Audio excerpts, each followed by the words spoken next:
So yeah, I'm sitting here in this ruins of a church in Whithorn in a blocked up window. I had a symbol on the ceiling that I didn't notice before. But yeah, let's start there with the idea of a ceiling.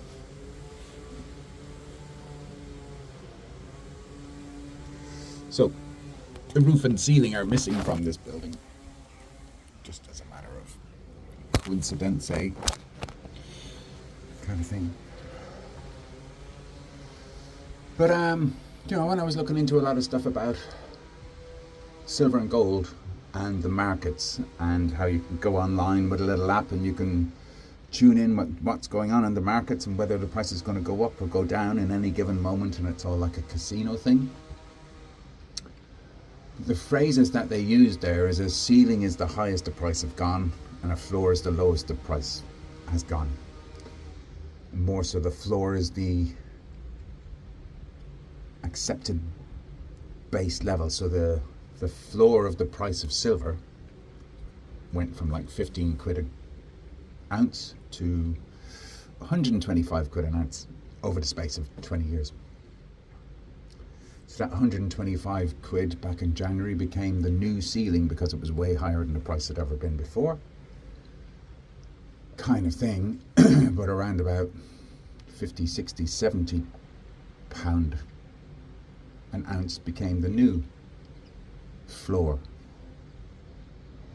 But just that phrase that the ceiling has become the floor, and how the analogy there is to do with buildings. And a bungalow is a house that only has one floor, but a 2-story house has 2 floors, and therefore 2 ceilings.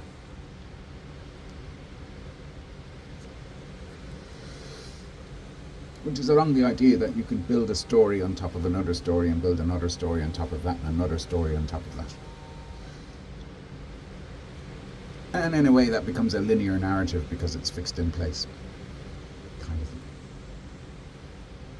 Anyway, all of that just to say that what I think is going on astrologically and evolutionarily on the planet for the humans these days is that the alignments that have been building up for years and since forever, those alignments have culminated in July with a basket shape. That's the 3 outer planets holding a shape relative to each other and relative to everything else. And that shape is like a mudra. You'd say this hand is Pluto, this hand is Neptune, and if I had a third hand I'd be able to put it here somewhere and say that that's Uranus. And a fourth hand moved into a fourth position, say here, and that was Jupiter for the space of a few days, and then Jupiter moved out of that position, but the position itself still held, and the other planets in the solar system are making dots that can be connected into shapes. And that 4-pointed star became a 5-pointed star for a moment while the moon held a position. But the moon moved on out of that position quite quickly. But the overall position of those 3 most outer planets are going to hold for a whole month. So the moon went through a whole cycle to get to that point of being the 5th point in a star, and then moves out for a whole moon cycle before the overall shape finally shifts out of exactitude. But the shape of those 3 outer planets, outermost planets, are holding that shape for a couple of months. That's just really unusual. They're holding it at 4 degrees of the signs that they're in, and they're making exact angles.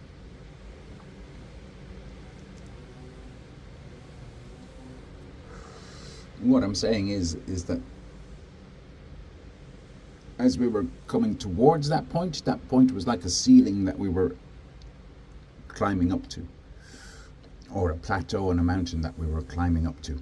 And so it was always ahead and it was always above until we finally got there, and then that plateau of that ceiling becomes the new floor. So we are now standing on a historical point astrologically where we are now surveying all of the past and all of the future from this particular point.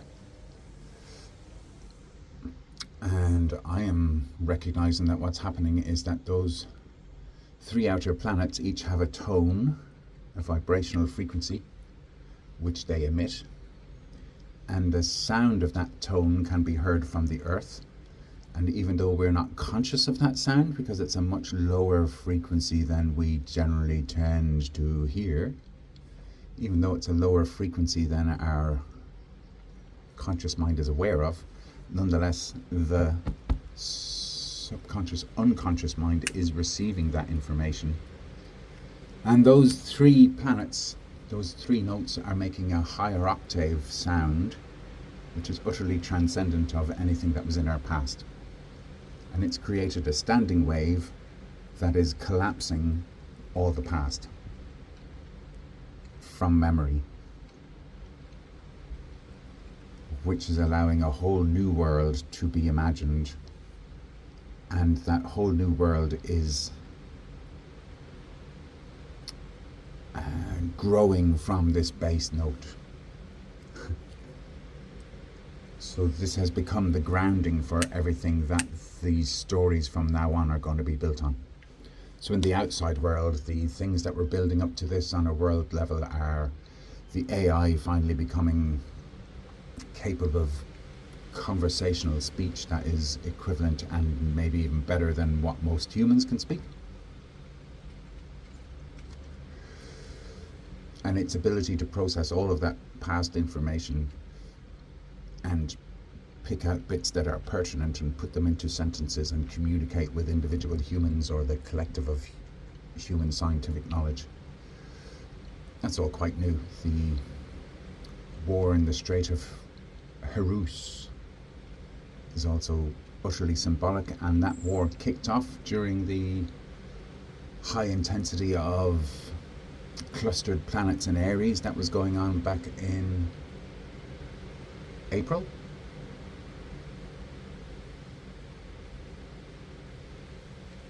Maybe? I think so. Then it died down until the alignment got very strong again in July, and then it kicked off again in July. Kind of stuff.